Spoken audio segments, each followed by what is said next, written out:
വിശദമായി നിങ്ങൾ നൽകിയ പിന്തുണയ്ക്കടക്കമുള്ള ഹൃദയാഭിവാദ്യങ്ങളുമായി അടുത്ത ദിവസം തന്നെ നിങ്ങളെ കാണുന്നതായിരിക്കും. ഒറ്റക്കാര്യം ആവർത്തിക്കുവാൻ ആഗ്രഹിക്കുന്നു.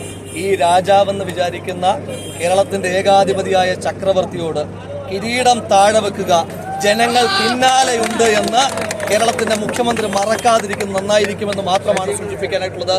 കേരളത്തിലെ പ്രതിപക്ഷ പ്രവർത്തനങ്ങൾക്ക് നിങ്ങൾ ഓരോരുത്തരും വ്യക്തിപരമായി സമരങ്ങൾ റിപ്പോർട്ട് ചെയ്യുന്നതിന്റെ പേരിൽ പോലും മാധ്യമപ്രവർത്തകർക്ക് കേസുകൾ എടുക്കപ്പെടുന്ന കാലത്ത് മാധ്യമപ്രവർത്തകരോട് സംസാരിക്കുവാൻ വണ്ടിപ്പെരിയാറിലെ പിഞ്ചുകുട്ടിയെ പിച്ച് ചീന്തിയവൻ അനുവാദമുള്ള നാട്ടിലും പ്രതിപക്ഷ യുവജന പ്രസ്ഥാന പ്രവർത്തനങ്ങൾക്ക് നേതൃത്വം കൊടുത്തവർക്ക് മാധ്യമപ്രവർത്തകരെ കാണുവാൻ പോലും കൂച്ചുവിലങ്ങിടുന്ന കാലത്ത് കൂടുതൽ ശക്തമായി സംസാരിക്കുവാനും പ്രവർത്തിക്കുവാനും തന്നെയാണ് തീരുമാനം.